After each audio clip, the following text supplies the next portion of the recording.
अस्सलामुअलैकुम वरहमतुल्लाहि वबरकातुह। ये मेरे पास आप देख रहे हैं भूमि आंवला। आंवला को तो आप जानते ही हैं, इसके ख़वास पे हम तफसीली बात भी कर चुके हैं और इसे भूमि आंवला कहा जाता है। भूमि कहते हैं ज़मीन को और आंवला मतलब आंवला। इसका पत्ता और इस पे लगने वाला फल आंवला से मुशाबे होता है। ये ख़वास में फ़वाइद में बहुत हद तक आंवला के करीब करीब है और कुछ इसमें एक्स्ट्रा प्रॉपर्टीज़ पाई जाती हैं।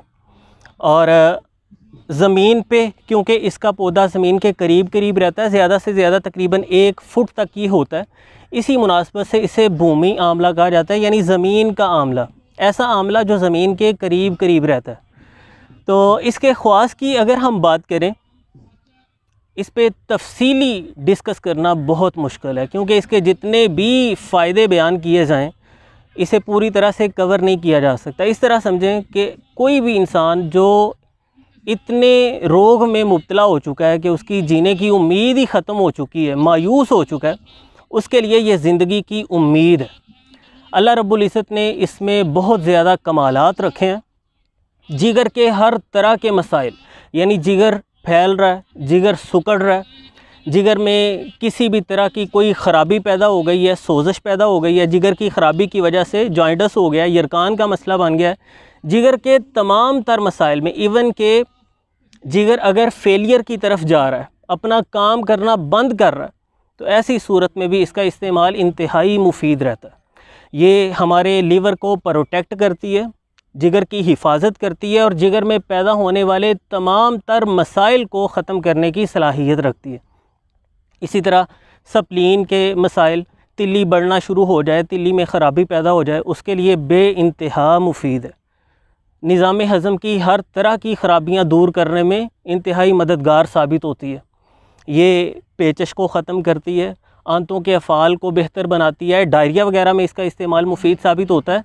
सांस की तंगी के तमाम तर मसाइल में, अस्थमा का किसी को मसला है, सांस तंगी से आ रहा है, पुरानी क्रॉनिक खांसी है या बलगम का प्रॉब्लम है, हर तरह की सांस की रुकावटों को और फेफड़ों की सोजश को, इन्फ्लेमेशन को, सांस की तंगी को, गले की सोजश, इन्फ्लेमेशन को, खांसी को ख़त्म करने की सलाहियत रखती है। बुखार किसी भी नौइयत का हो, टाइफाइड बुखार है, मलेरिया बुखार है, बारी का बुखार है, किसी भी तरह का बुखार हो, इसका इस्तेमाल बहुत मुफीद साबित होता है। ये पुराने बुखारों को जड़ से ख़त्म करती है, अंदरूनी सोजश को, इन्फ्लेमेशन को दूर करती है। जोड़ों के दर्दों में इसका इस्तेमाल इंतहाई मुफीद साबित होता है। और मैं आपको बताता चला जाऊं कि ये भी विटामिन सी से भरपूर है, हमारी कुव्वत मुदाफ़ियत को बेइंतहा मजबूत करती है, बहुत ज़्यादा मजबूत बनाती है, जिस्म को ज़रूरी मिनरल्स और विटामिन मुहैया करती है, जिस्म की तवानाई को बहाल करने में मददगार साबित होती है। तो ये पूरी तरह से महफूज है। डायबिटिक पेशेंट्स के लिए इंतहाई मुफीद है, ब्लड प्रेशर के मसाइल के लिए इंतहाई मुफीद है, जिगर के गुर्दों के हर तरह के मसाइल के लिए इंतहाई मुफीद है। और मसाने की सोजश जितनी भी बिगड़ी क्यों ना हो, मसाने की हर तरह की सोजश, इन्फ्लेमेशन को दूर कर देती है और दिनों में दूर कर देती है। इसे स्टोन ब्रेकर भी कहते हैं, यानी हर तरह की पत्थरियों को तोड़ने की ये सलाहियत रखती है। गुर्दे में पत्थरी है, मसाने में पत्थरी है, हत्ता के पित्ते में पत्थरी है, उसका डिज़ोल्व होना बहुत मुश्किल होता है, तो ये पित्ते की पत्थरी को तोड़ने की भी सलाहियत रखती है। इसका इस्तेमाल इंतहाई आसान है। आप ऐसे ही एक पौधा लेके उसे धो के साफ़ सुथरा करके तो खा सकते हैं सुबह सुबह खाली पेट, या इसे थोड़ा सा कूट कर इसमें पानी डाल के 10-15 ग्राम ये पौधा, उसे कूट के उसमें थोड़ा पानी डाल के नथार के वो जूस पिया जा सकता है सुबह खाली पेट, या इसका कहवा बना के इस्तेमाल किया जा सकता है। कुछ पौधे लें, कुछ पत्ते लें और उनको आप बॉयल कर लें, वो कहवा आप दिन भर इस्तेमाल करें। इसी तरह इसे साए में खुश्क करके इसका पाउडर बना के वो पाउडर खाया जा सकता है। दिन में 2 से 3 मरतबा 500 मिलीग्राम का 1 कैप्सूल या हस्बे ज़रूरत 2 कैप्सूल भी खाए जा सकते हैं। और जो सूरत आपको आसान लगती है उस तरीके से आप इसका इस्तेमाल कर सकते हैं, इससे फ़ायदा उठा सकते हैं। इंतहाई महफूज चीज़ है, अल्लाह रब्बुल इज़्ज़त की बहुत बड़ी नेमत है। अब हम पे है कि हम इससे कितना फ़ायदा उठाते हैं।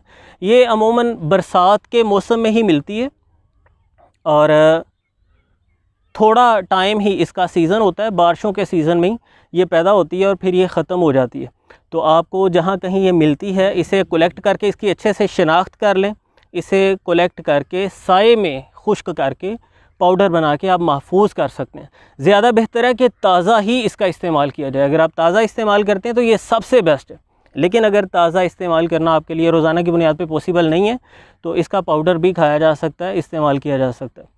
उम्मीद करता हूँ आज की ये वीडियो आपके लिए फ़ायदेमंद साबित होगी। दोस्त अहबाब के साथ शेयर करना ना भूलिएगा, और चैनल पर अगर आप नए हैं या अभी तक सब्सक्राइब नहीं किया तो सब्सक्राइब ज़रूर कीजिएगा। मिलते हैं इंशाल्लाह नेक्स्ट वीडियो में। अल्लाह हाफिज़।